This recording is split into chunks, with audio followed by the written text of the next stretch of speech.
Imagine spending the modern equivalent of, well, nearly £1,000 on a piece of cutting-edge technology. Right.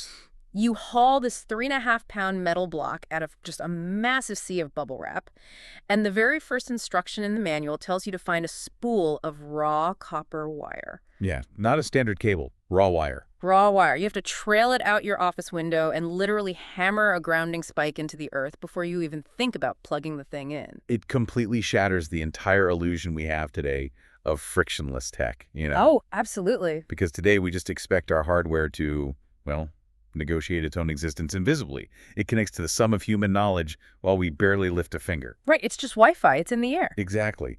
But if you rewind the clock to the United Kingdom in October 1984, the physical reality of getting online was, it was an entirely different beast. Which brings us to the actual artifact we are tearing down today for this deep dive.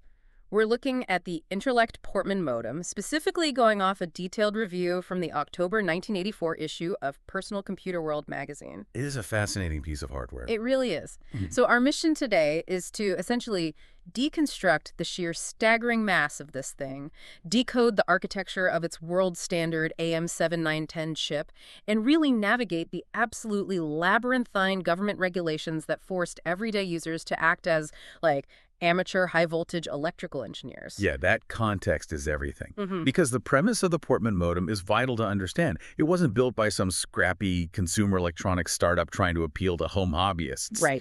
Interlekt was an entrenched 6-year veteran of the professional data processing market, or the DP market. And for anyone listening whose tech history maybe starts at the iPhone, we really need to paint a picture of what that DP market actually looked like in the late 70s and early 80s. Because we are not talking about sleek plastic desktops here. Not even close. The data processing market was just the domain of heavy iron. Interlekt built their reputation manufacturing data analyzers, local area networking hardware for huge mainframes, and heavy-duty data scramblers for enterprise security. Wow. Okay. Yeah, they lived in a world of raised floors, air-conditioned server rooms, technicians in lab coats. So when they decided to pivot and release a modem for the burgeoning personal computer market, they didn't just suddenly adopt a philosophy of cheap, lightweight consumer plastics. They built it like a tank. Exactly. They built the Portman like a piece of industrial infrastructure. Yeah, the physical footprint of this thing is honestly staggering. The case is solid metal. It measures 6.5 inches wide, 10.5 inches deep, and 2.5 inches thick. And it weighs 3.6 pounds. 3.6 pounds just for a modem. To put that into a modern context for you, that is heavier than many fully equipped aluminum chassis laptops today. That is wild. Right. And this device had no screen, no battery, no keyboard. It performed literally a single function converting digital bits into analog audio tones. And the aesthetic choices alone just scream heavy machinery. It wasn't beige or, standard computer gray. Oh, no. The metal chassis was painted bright orange with a dark brown front panel. It genuinely sounds like a piece of construction equipment you'd find on a building site, not a home office desk. Yeah, the orange really makes it look like a black box from an airplane or something. But the structural design, that was a direct response to the spatial economy of a 1984 desk. What do you mean by that? Like the lack of space? Precisely. Real estate on a desk was at an absolute premium. A typical microcomputer of the era was essentially the size of a modern microwave oven. Yeah. And then the CRT monitor sitting on top of it was basically another microwave. Right, just massive boxes everywhere. And the keyboard alone could weigh 5 pounds and take up a huge footprint. So you literally didn't have room for a 10-inch orange metal box just sitting off to the side doing nothing. Exactly. Which dictated the structural engineering. Interlekt specifically reinforced the Portman's metal casing so that it could act as a load-bearing foundation. Wait, a foundation for what? Your phone. You were meant to stand your heavy, rotary or push-button telephone directly on top of the modem itself. Oh, wow. Yeah, it was a forced vertical integration just to save space. So it's basically a 3.6-pound load-bearing orange brick. That's a perfect way to describe it. And the packaging reflected that industrial nature, too. The reviewer in the magazine notes it arrived in a cardboard box, wrapped in several layers of bubble plastic, which was then packed inside even more layers of bubble packing. They were just shipping raw mass. We really have to analyze what that heft communicated to the buyer's psychology back then. Because today, lightweight sleekness is the ultimate signifier of advanced technology. Right, if it's light, it's futuristic. But in the early 1980s, weight equated to value. If you were making a major financial investment in a piece of telecommunications hardware, a flimsy plastic box would feel like a toy. It wouldn't feel serious. Exactly. Heavy metal signaled professional-grade reliability. Well, let's quantify that financial investment because the price tag is where the reality of early tech adoption hits the hardest. Oh yeah, brace yourself. In 1984, the Interlekt Portman retailed for 195 bows plus VAT and carriage fees. So that brings the out-the-door price to roughly £230. And to understand the weight of that purchase for someone listening today, we have to look at historical UK inflation data.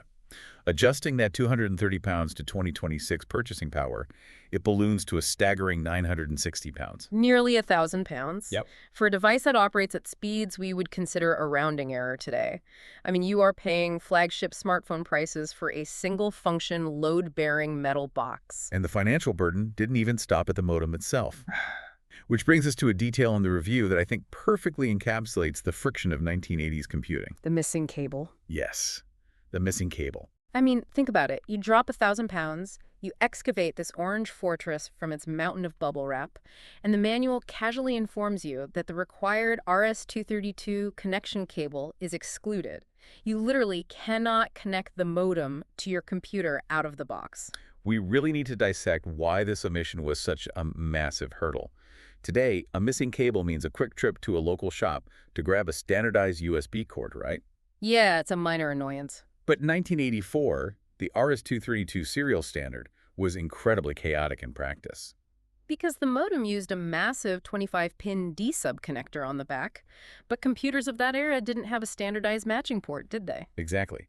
While the RS-232 standard defined the electrical signals perfectly well, the physical connectors on the computer side varied wildly. Like what? What were people dealing with? Well, a BBC Micro used a 5-pin DI or a domino plug.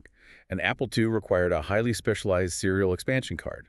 Others used proprietary edge connectors. So Interlekt simply couldn't include a cable because they had no idea what microcomputer you were going to plug it into. So they just leave the consumer to essentially play electrical engineer. Pretty much. You had to go to a specialized electronics shop, buy the raw connectors, reference the pinout diagrams for both your specific computer and the modem, and break out a soldering iron to wire up your own custom cable. Or pay a hefty premium to a specialist to build one for you. But the baseline assumption from an enterprise company like Interlekt was that if you were buying a high-end 1200 baud modem, you possessed the technical proficiency to source and wire your own 25-pin serial interfaces. That sets the stage so perfectly.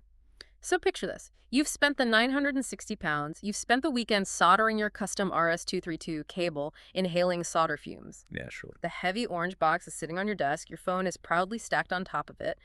But the moment you turn to actually plug it into the British telephone network, you slam headfirst into a wall of state bureaucracy. And this introduces the BABT, the British Approvals Board Telecommunications. Understanding their role is crucial to understanding why this modem was designed the way it was. Because in 1984, attaching an unapproved electronic device to the UK telephone network wasn't just voiding a warranty, it was a literal legal offense. It was. The UK was in the midst of a massive telecommunications transition at the time. The old state monopoly of the post office telephones was being spun off into British Telecom, and the network infrastructure was highly protected. And the BABT was essentially the bouncer. Exactly. The BABT was established as the strict gatekeeper to ensure that third-party hardware didn't damage the national grid. The Portman was actually a landmark device because it was one of the very first multi-standard modems to successfully navigate this grueling BABT approval process. Yet the physical reality of that approval created absurd contradictions for the user. Right. The manual explicitly states it is impossible to plug your telephone directly into the back of the Portman modem. Which defies basic networking logic. The modem sits in the middle of the communication chain between the computer and the wall. You would naturally engineer a pass-through socket on the back of the modem so the user could just plug their handset directly into it. It just makes sense. And Interlekt wanted to do exactly that, didn't they? They did. But the BABT regulations explicitly forbade it. Why? Because the newly standardized British Telecom wall sockets, the BS6312 plug plugs, were deemed unsafe by their regulatory board when integrated into third-party hardware. Okay, the engineering clash here is just fascinating. Let me get this straight. British Telecom rolls out a new physical plug design for every home in the country. Right. But the BABT looks at the specifications of that socket and decides it's unsafe. Specifically, the creepage distances. That's a physical distance electrical current could potentially arc across the plastic between the pins. The BABT decided it didn't meet their stringent safety margins for isolating external hardware from the phone line. The reviewer in the PCW magazine captures the madness of this perfectly. He writes, quote, "Apparently the rules are being changed to make the sockets safe. I would have thought that the sockets would have to be changed to make them safe. Obviously, I've missed a point somewhere," unquote. That's hilarious. The government's own regulatory board declared the national telecom provider's sockets electrically hazardous. Forcing this bizarre workaround. Because the modem couldn't legally host a socket, the user had to buy a bulky two-way adapter plug, stick that into the wall socket, and then run two entirely separate cables across the room, one to the telephone and one to the modem. So much for keeping the desk tidy. Right.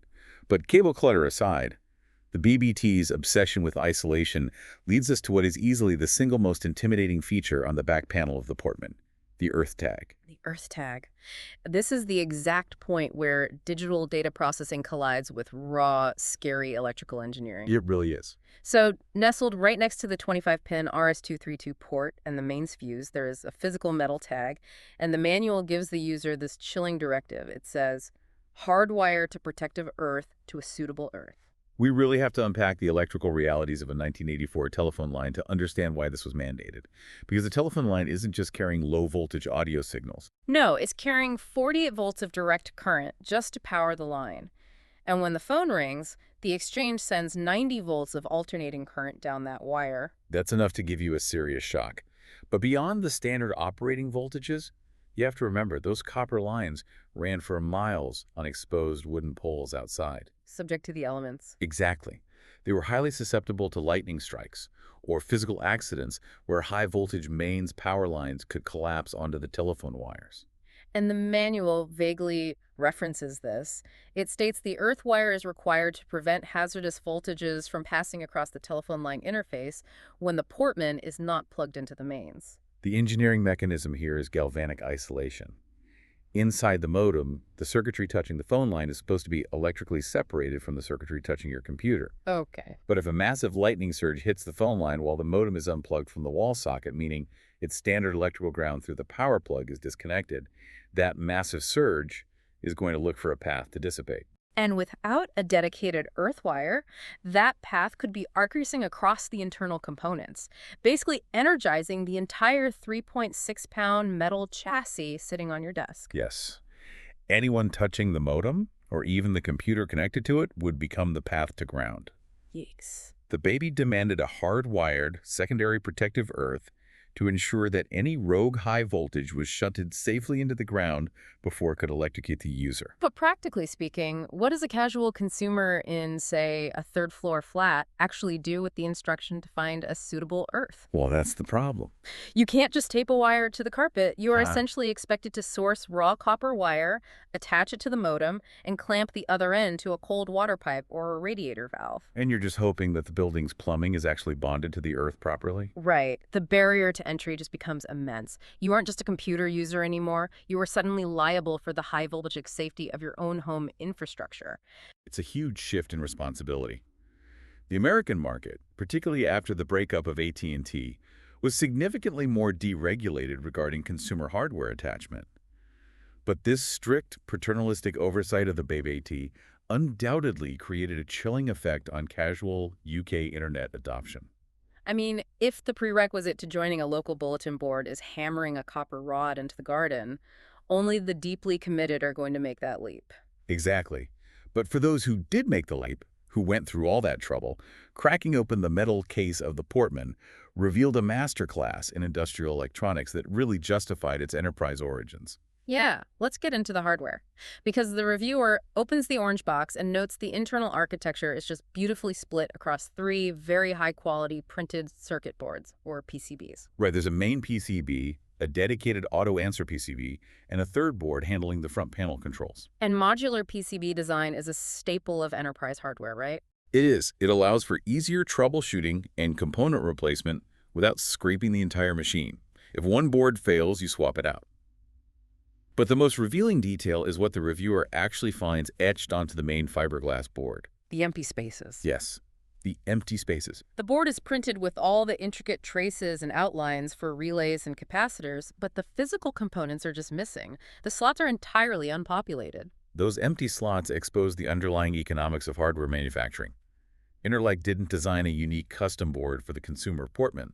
They designed one master board, which they called the IDC-30. And the IDC-30 was the bare board original equipment manufacturer version, right? The OEM version. Precisely. Interlekt sold the fully populated IDC-30 board to industrial clients who wanted to embed a modem deep inside their own massive mainframe terminals or diagnostic equipment. So what specific capabilities did those missing relays and capacitors actually provide to the industrial users? What were the consumers missing out on? Well, the unpopulated components handled high-end automated features.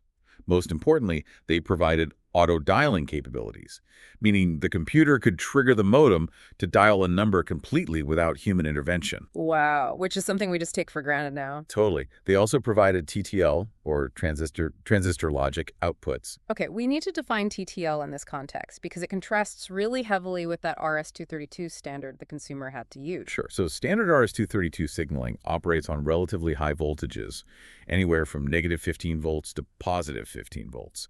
It's designed to push signals down long cables without losing integrity. Right, for the messy external world. Exactly.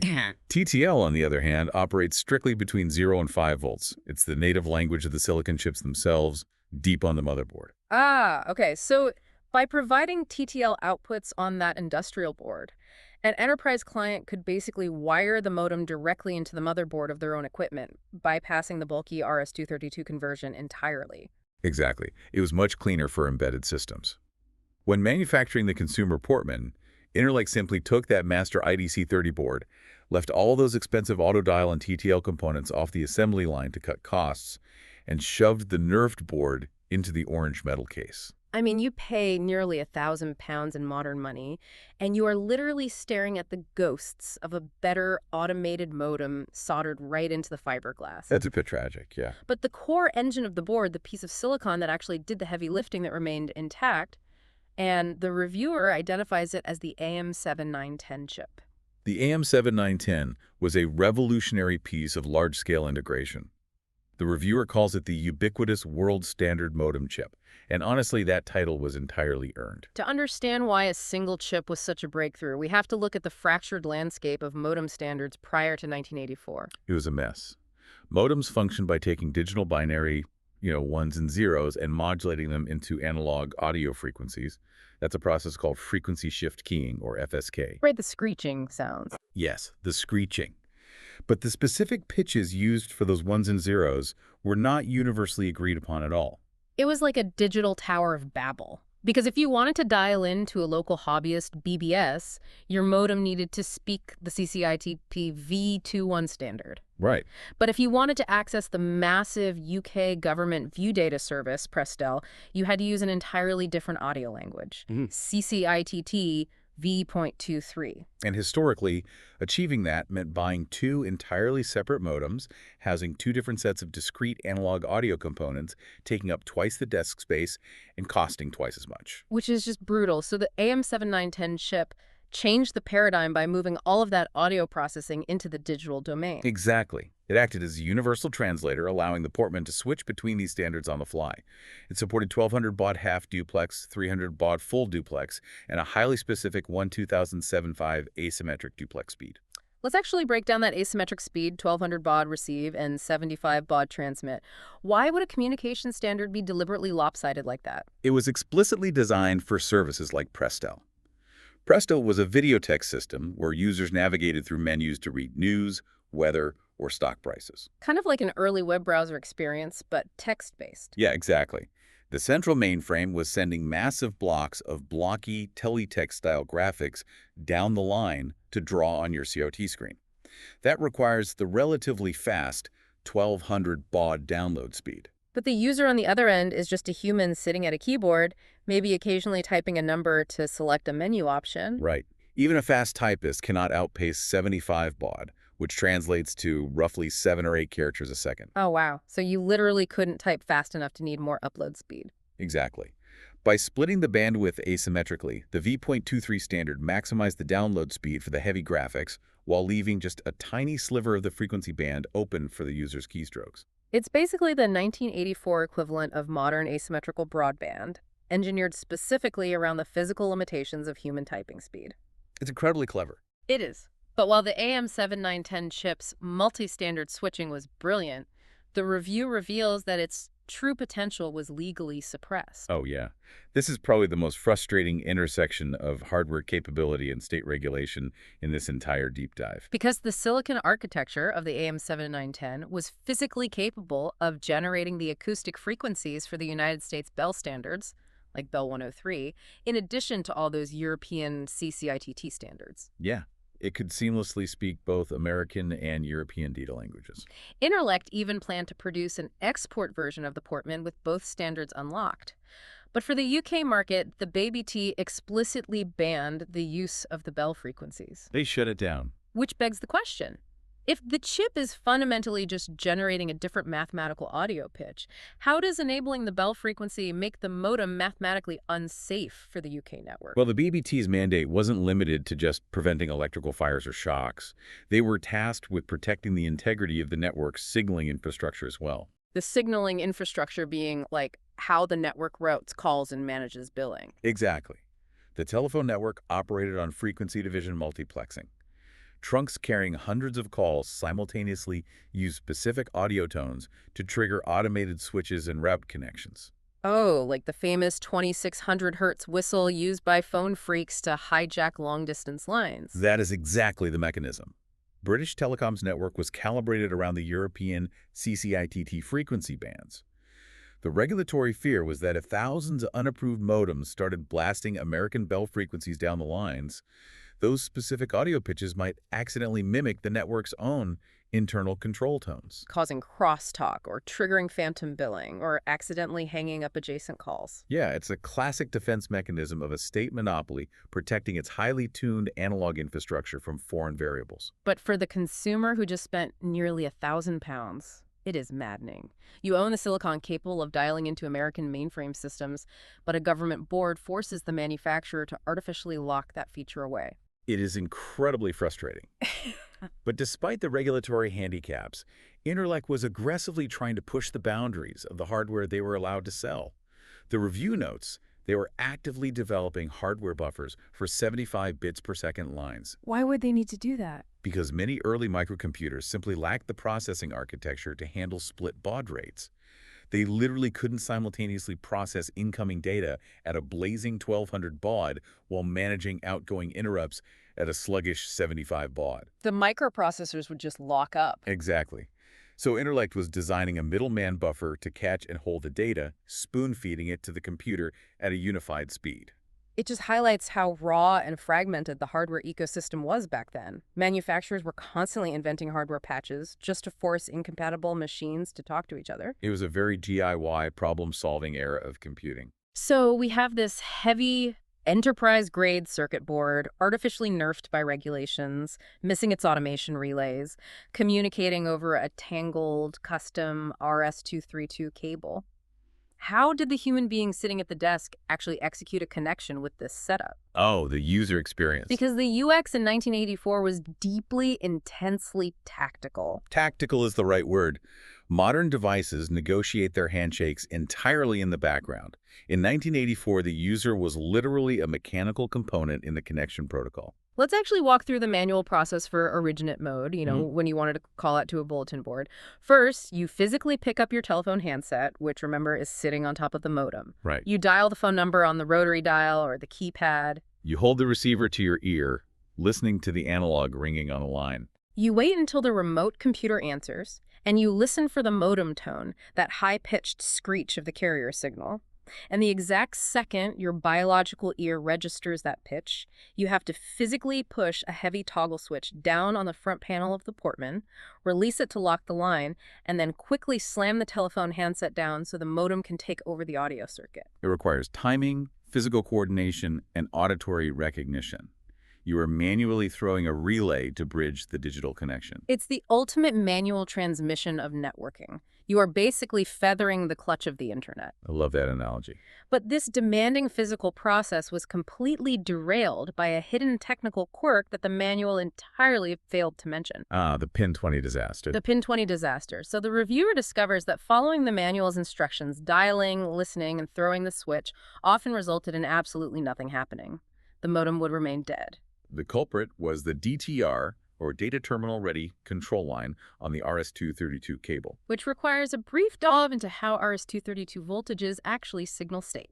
Let's break it down. In the RS-232 standard, voltage levels determine logic. A negative voltage, typically between -3 and -15 volts, represents a logical 1, or a mark. Got it. A positive voltage between +3 and +15 volts represents a logical 0, or a space, which is surprisingly often used as the active or asserted state for control lines. So the Portman modem was hardwired to look at pin 20. It demanded to see an active voltage of at least positive 3 volts coming from the computer, basically signaling, I am turned on and ready to receive data. Right. And if the modem didn't detect that positive 3-volt threshold on pin 20, its internal logic gates physically prevented the front panel toggle switch from operating. You could throw the switch all day, and the relay would never engage. And the manual never states this requirement. Never mentions it. If your specific brand of microcomputer didn't automatically drive pin 20 high by default, you were just stonewalled. You had to dive into your terminal software's configuration, or worse, physically rewire your soldered cable to force 3 volts down that pin. And you have to wonder why they left that out. The omission in the manual likely stems from Interlekt's DP market bias. To an enterprise engineer wiring mainframes, driving the DTR pin high is an unspoken foundational assumption. Sure, to them it's obvious, but to a consumer it's an invisible barrier.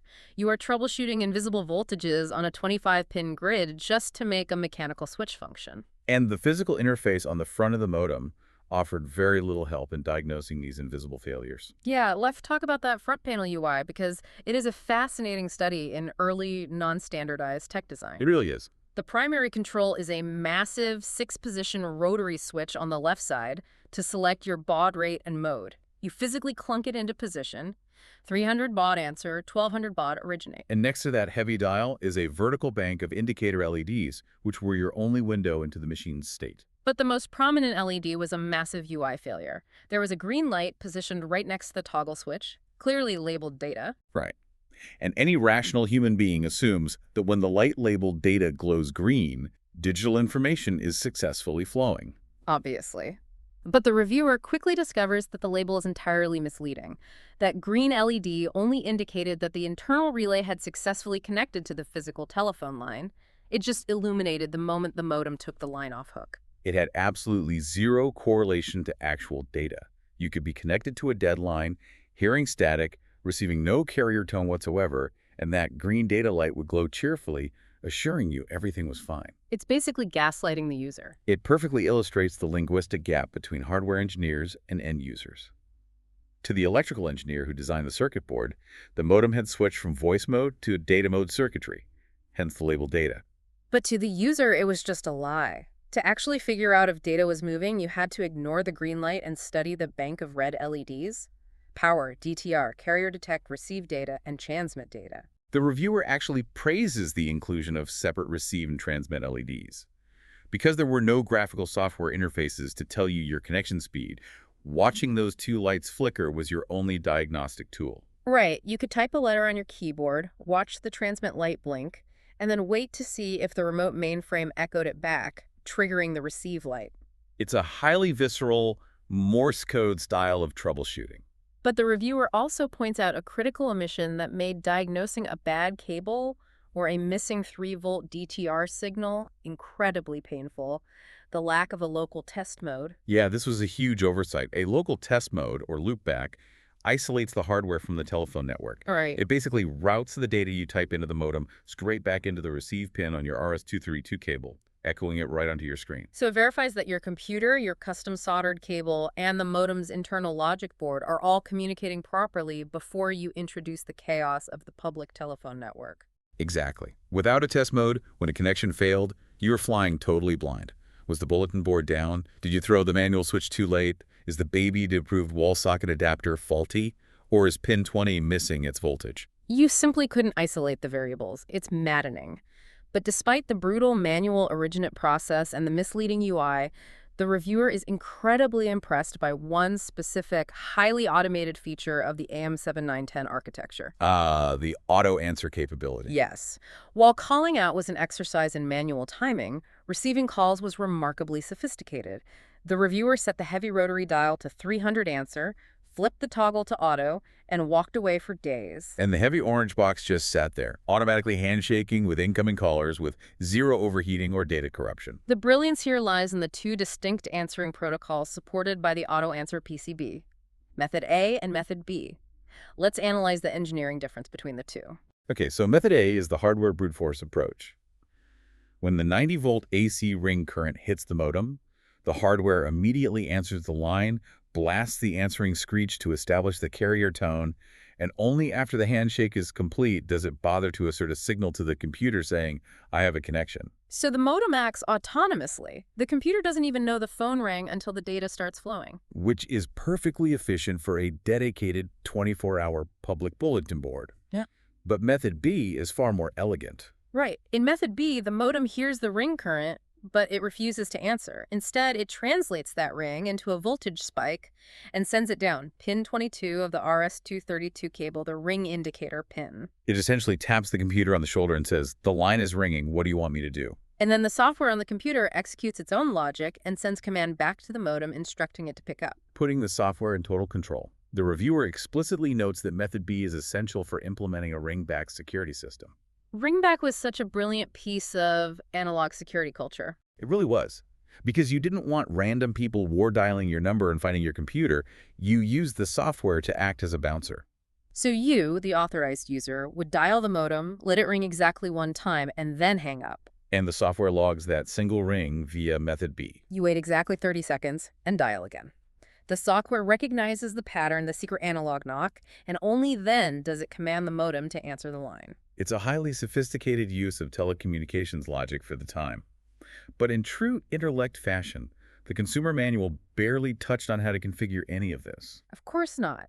The manual failed to explain the nuance between Method A and Method B, just as it failed to explain that the world standard chip was capable of CCITT V.23 600 baud mode. Oh, right! Accessing that hidden speed required opening the heavy metal case to manipulate internal dip switches. An act which the manual explicitly stated would void the 2-year factory warranty. There are no user-accessible controls inside the Portman. It is the ultimate contradiction. You purchase enterprise-grade hardware, populated with globally capable silicon, but you are constantly walled off from its true potential by government regulations, voided warranties, and undocumented engineering quirks. It paints a picture of a technological era that was fiercely tactile, heavily regulated, and fundamentally unforgiving. It really does. When we synthesize all of these elements, the 3.6-pound load-bearing chassis, the 960-pound inflation-adjusted price, the missing cables, the BABT Earth tag mandates,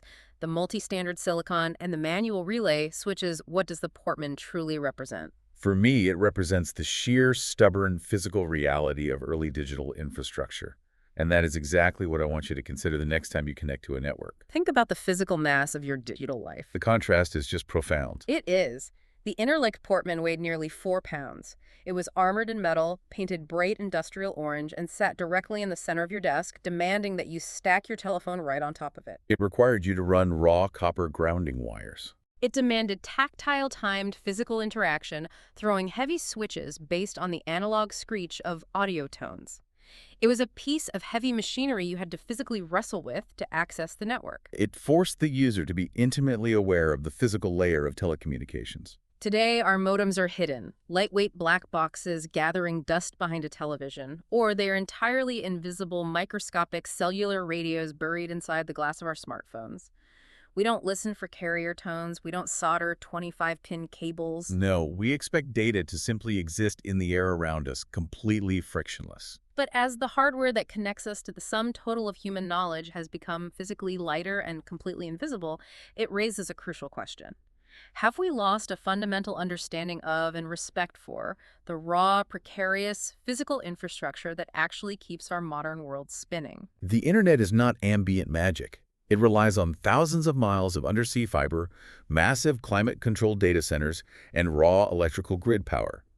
The infrastructure is just as real and honestly infinitely heavier than it was in 1984. We have just engineered it out of sight. It's a sobering reminder. The network was always heavy machinery. We just stopped having to keep it on our desks.